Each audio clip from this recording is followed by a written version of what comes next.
What's going on, guys? Tony here, and in this video I want to talk to you about hiring, the challenges we face as a profession.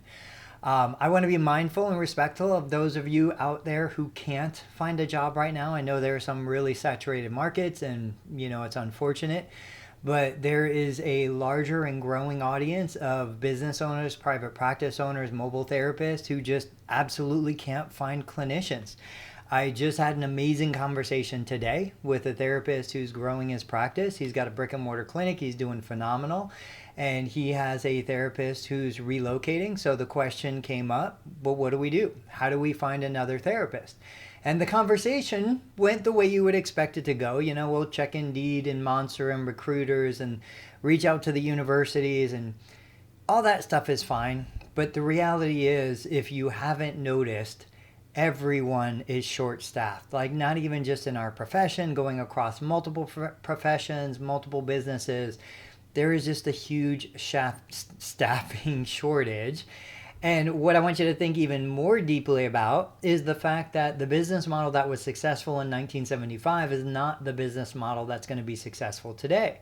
If I, which I am a practice owner, I have 2 physical locations, if I want to hire a therapist who's got a doctorate in physical therapy, who's spent 7-8 years learning and mastering the craft, who has $150,000, $200,000 in student debt, do you think that individual wants to come work for me and do what I tell that person to do?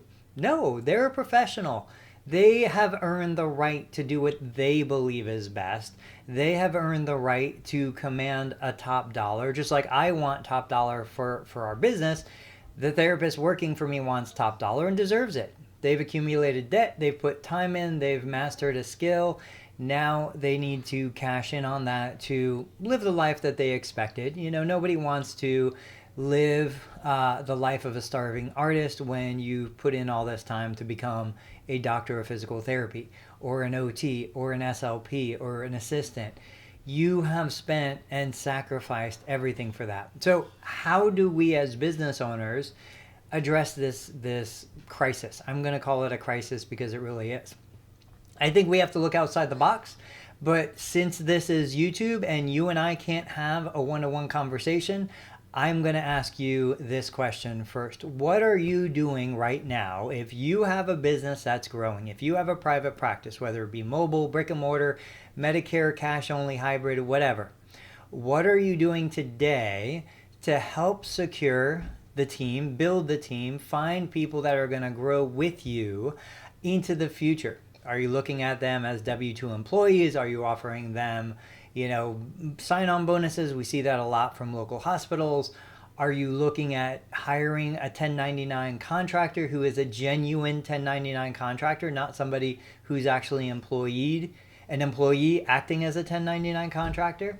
Let me know what you guys are doing. And then in the follow-up video to this one, I'll share some of my ideas that are gonna fly in the face of conventional theory and wisdom, but I really think we have to plan for a future. And the future looks like it's going to be hard to find clinicians that fit your company's culture, that fit your business model, and allow you to build the team that's going to grow into the next decade of life. So guys, let me know what you're doing. I'll catch you on the next video.